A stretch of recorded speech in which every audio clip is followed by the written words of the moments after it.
And then I guess we'll know in a moment, because these amazingly patient we have people audio are still there. back.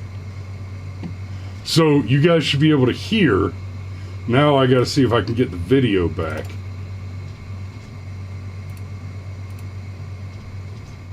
Oh, yay, they can hear us. Mics are hot. Mics are hot, video's not. No, that came from the Fit Life with Danielle. So, and then, yeah, Steve Lowry says this is kind of like The View. Nothing to see, nothing to hear. Well, okay, so we've got audio. Good morning, everybody. Cameron's going to talk to you for a minute while I try to reestablish the video connection. Well, it's Friday, and they're just flying by. The weeks and the days and all of it are just flying by, aren't they? Because I really feel like it's only been, well, about a week since we said, hey, man, it's Friday. What are you doing? Oh, well, I'm working. Oh, me too. GCM says, thanks, Obama. I don't know that joke will ever get old. It's one of the few universal things that the right and the left both find humor in. Sort of like how Jeffrey Epstein didn't kill himself. And then, yes, go dogs. Yeah, nice shirt, I thought. And I'd give what Alex referred to as my Danny Zuko look a break from time to time. And then Rod says, a long time ago in a galaxy far, far away. Because they're looking at the black screen that Star Wars movies start. Yeah. And then once upon a time, Epstein didn't kill himself. Which, that's one of the other things that happens to completely unite the right and the left.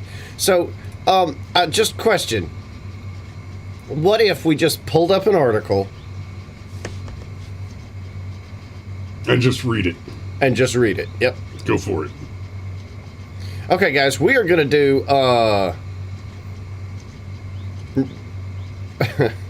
we are going to just... Right. There, we'll just do our voiceover over that.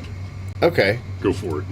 All right, so a 19-year-old identified as man killed in home invasion shooting in Ackworth. So he identified as male. Well, but he identified as male, but you're assuming his gender. Ackworth police said a 19-year-old man was shot to death inside an apparent home invasion Wednesday morning. Officers arrived at an apartment in building number 5 on the 3000 block of Cobb Parkway in reference to a shooting call when they found someone dead from gunshot wounds. Channel 2's Michelle Newell was at the Walden Ridge apartment homes Tuesday, where the victim has been identified as Aidan Kane Shaw. The shooter has not been identified or caught. Newell learned there could be multiple suspects. Yeah, and I think that is, I think that's all to that one. So we're talking about, for those of you that are not here in Georgia, Cobb Parkway is a big damn road. And Cobb Parkway, yeah. Not an especially long road, but it is a big damn road. And the whole Cobb County area, if you were to look at a map of the 285 ring, Cobb County's kind of on the north side of the city, up here. Sort of up here. Oh, wait, you can't see me. Woo! Okay. Cameron is gesturing with his invisible hands. Okay, so fine. Cobb County's on the north side of the city. It's one of the more... I know you do that when you talk on the phone, too, don't you? Yeah, all the time. I do, too. Yeah, one of the more densely populated areas. It flipped blue recently, decided that they'd rather vote their ass off, as it were. Totally legitimate election. And so The apartment complexes that you're going to find on Cobb Parkway, along with everything else, and I mean literally, if you can't find what you're looking for on Cobb Parkway, it doesn't exist. Oh, that was the laser. Yeah, it's almost done. I got that. It freaked me out. But if you're on Cobb Parkway, you can find anything, everything. And it seems like in this case, if you're at an apartment complex and a 19-year-old was shot to death, and there are multiple suspects. Yeah, no, I mean this is some flavor of drug deal gone bad. I mean, almost guarantee. Because what else is gonna? I mean, what else is what else? I mean, would you agree? I think in fact I would. All right. Can you do the next show? Do the next show? No, do the next article. So from PennLive.com, we have a PA teen shot, killed during home invasion. An 18-year-old was shot and killed following a home invasion in Pittsburgh's Homewood neighborhood, according to news reports. The incident occurred along the 7500 block of Bennett Street at around 10:09 a.m., according to reports from WPXI and WTAE. Police had a homeowner fired a gun at two intruders in his house. One of them was shot while the other person fled. Police told WTAE that a dead body was found lying in the street near the house. It was later identified as Sir Morgan, 18, of Pittsburgh. Apparently his first name is actually Sir, S-I-R. No additional information is currently available and no charges have been filed, but police said they are continuing to investigate. Okay, no charges have been filed. That's something like with the Neely case recently, right? Oh, he committed murder. No. He committed homicide. Murder and homicide, Sheriff, by the way, are not the same thing. Sheriff Eric Levitt, murder and homicide are two very distinct things. And the important distinction is intent. That's why it is an element of the crime. Because there are good reasons, justifiable reasons which in fact result in justice to commit homicide. Like, for example, when the state executes a murderer. Murder is a different creature. So that there are no charges filed is an indication that the police on the scene understood from the evidence at hand that the dead body is not a victim, but rather the consequence of someone's bad action. Yeah. Fucked around, found out. Yeah. And we're talking about, so who is it? David Mathey in the comments says, yeah, that's Homewood, so I assume he knows some things about this neighborhood. And an 18-year-old... Is it near Goat Rope? Yeah, so an 18-year-old was shot and killed following a home invasion. The incident, where's the other one? So there was two people. One was shot and killed. That's a DRT, by the way. Yep. And his name was Sir Morgan, as Chris said.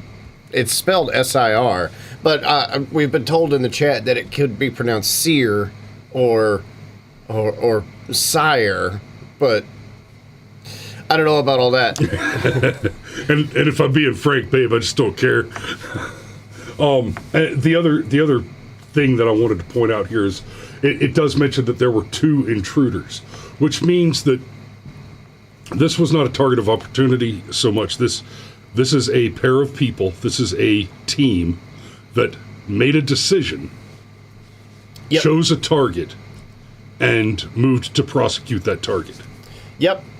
This Yep. is not a case of some drunk who, smashed his way in through a window or found This is not a I Florida wandered man. into the wrong house by mistake. Yeah. This is not a Florida man. This is... Right. Well, even it's actually as low a level as it may be, this is organized criminality. Yeah, well, this actually has something in common with the previous story, that there are multiple suspects, and yeah. So you've got the intent, you've got the organized criminality, but there's a big difference. In the previous story, unfortunately, it was the homeowner, or in that case, the apartment dweller, who was deceased. In this story, it's one of the bad guys who's deceased. And gee, what was the difference? One of these two people was obviously armed. Right? Handy that. So, I mean, look, it is what it is. Protect your house. All right. Next. Okay.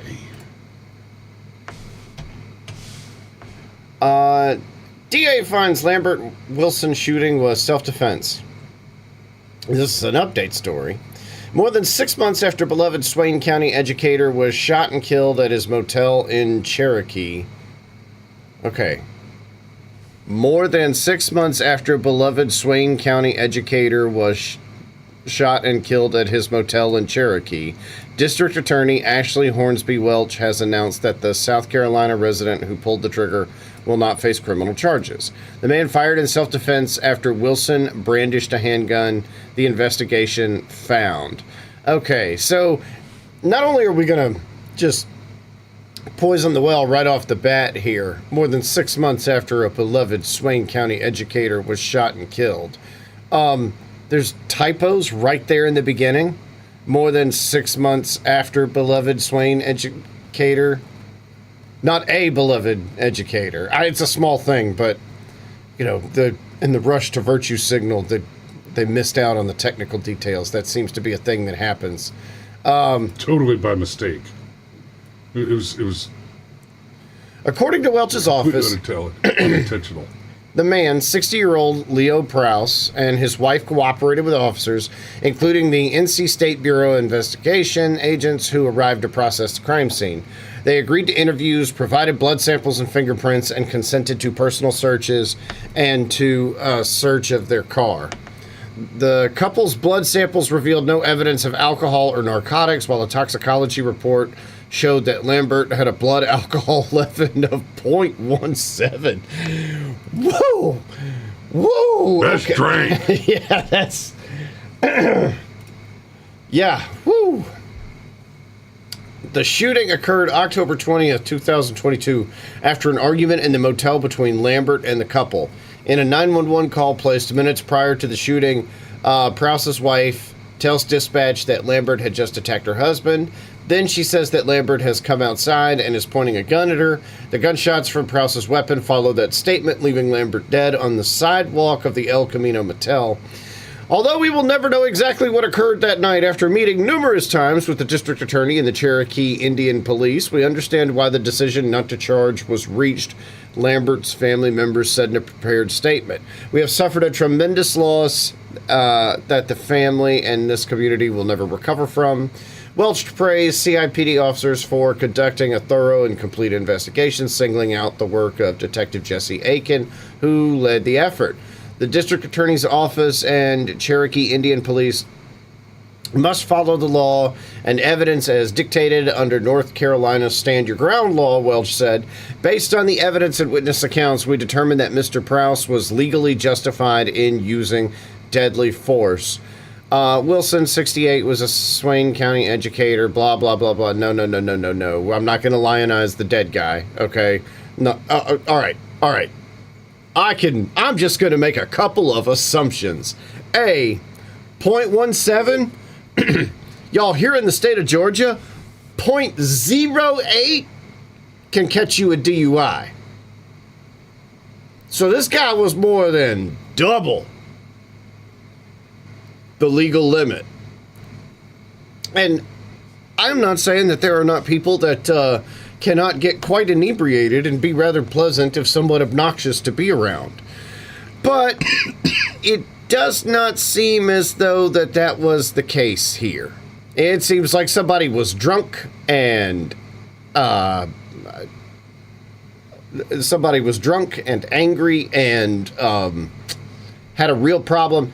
And Danny's correcting me. She's actually saying it's actually in a positive, so it sounds like it's grammatically okay. So maybe I'm incorrect. Now, they go ahead and they throw in all this stuff about, well, according to North Carolina's stand your ground law. At no point, like, they have no problem injecting their opinion into this piece. Now, they don't talk about the morality of what actually happened. Like, bro, don't point a gun at my loved ones. Right? Like, it's one thing to threaten me, and by the way, don't fucking threaten me. I don't like it.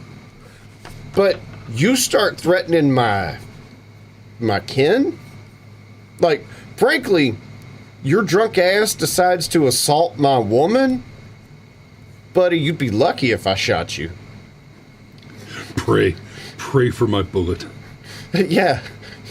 Pray the arrow flies swift and true, right? But no, this is being written in such a way as to where if it weren't for that evil stand your ground law, this respected educator who appears to own a pay by the week hotel and get extremely intoxicated.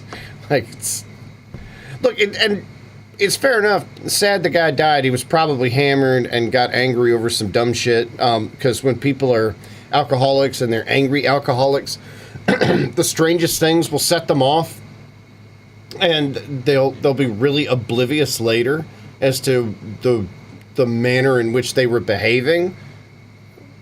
But just the same, he pointed a gun at the guy's wife. So to act like this is some great loss, and I see all this stuff, the district attorney and Cherokee Indian police must follow the law and the evidence as dictated under North Carolina Stand Your Ground law. Based on the evidence and witnesses' accounts, we determined Prowse was legally justified in using force. And then the article even ends with, the tragic event has resulted in the community losing a beloved and well-respected person in Mr. Wilson, Welch said. Our sincere condolences go out to his family. Look, with all respect, I'm sorry the guy died. He appears to have been somewhat troubled and made some pretty serious errors in judgment that resulted in his death. But Mr. Wilson made some errors in judgment that resulted in his death. What about the condolences for the husband and wife that had blood samples, probably had the weapon confiscated, went through all this, went through a police investigation, may very well be considered pariahs in their community based on the coloration of this article? What about their condolences? What about the legitimate PTSD they are probably experiencing or have been experiencing up to this point? Because they were in a gunfight. It was quick, but they were in a gunfight. But no, let's have condolences for Mr. Wilson's family. In all fairness, gunfights are quick. I'm here to tell you, fam. Gunfights are quick. No, look, I get it, man. Even a really long gunfight, even hours of siege in a gunfight is quick. You want to do one more and then let's put a button in it because fuck this show today. Oh my God. I think I can fix the problems, but they require me to reboot the computer, and that basically means the show's over. So let's do one more and wrap it up. Right, okay, let's do one more. Albuquerque police say deadly double shooting may have been self-defense. It may have been. Man, what's wrong with your kids out there, guys? Police are investigating whether a gunfight that left a The 19th 17-year-old Amendment. boy dead and another person injured Thursday night was a justifiable homicide. Oh, hey, look, correct use of the language. Raise your children, guys. Raise your children. Teach them that guns are dangerous and important tools, just like your handsaws, right? Right? My kids can run a weed eater. They can scramble eggs, right? And they understand that if you do those things badly, it will suck. Gilbert Gallegos, an Albuquerque police spokesman, said detectives are working to determine whether the man who was injured fatally shot Santiago Garcia in self-defense. The investigation is ongoing, he said. Gallegos said officers responded to the shooting around 10 p.m. in the 1400 Donna Arcelia, southwest near Coors and Sage. Excuse me. Police found Garcia and another man injured, and Garcia died at the hospital. The second individual was injured by gunfire and is currently in stable condition, Gallegos said. And that appears to be the end of the story.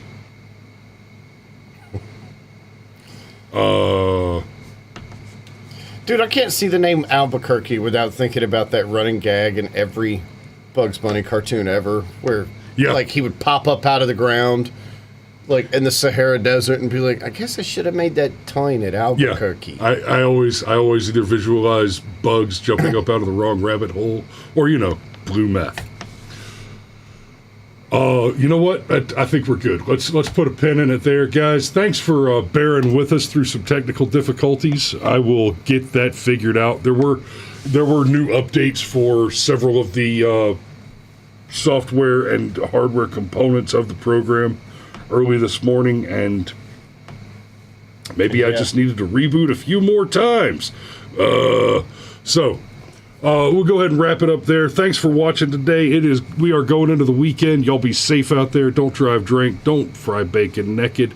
And for God's sake, don't get drunk and point guns at people? Yeah. Like, that's a pretty easy one. Yeah. That's a good way to not get shot. Oh, sorry. Okay. Let's call it a day. Let's call it a weekend. We love you, and we'll see you on Monday. And you will see us, well, at least me, on Monday as well. What? Uh-oh. I can't even quit right.